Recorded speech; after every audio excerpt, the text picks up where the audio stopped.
Stupava je známa Stupavským zele a samozrejme festivalom, ktorý sa vždycky koná začiatkom októbra, 1. októbrový víkend, Dni zelá.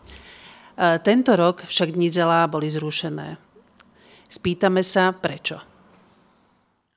Takže ja som veľmi rád, že krízový štáb na základe môjho návrhu nakoniec odhlasoval to, že Dni zelá sa tento rok zrušia. Tie povodne napáchali pomerne značné škody na majetku občanov, ako aj na majetku mestskom. Ich rozťah iba zisťujeme.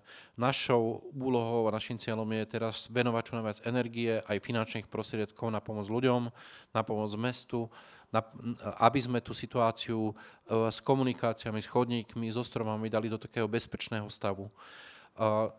Treba takisto povedať, že Dni zelá sú obrovským náporom na mesto aj za normálneho stavu, nie 3 týždne po povodni.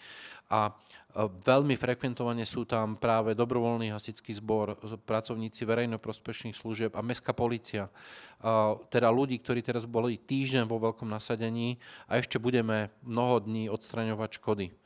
A samozrejme, tá prvoradá stránka je pre nás bezpečnosť. Celé okolie kultúrneho domu bolo zaplavené, nepoznáme zatiaľ v tomto momente nejaké zmeny podložia, čakáme na posudky drevín, celý Kaštielský pár je uzatvorený až do odvolania, kde mala byť druhá zóna.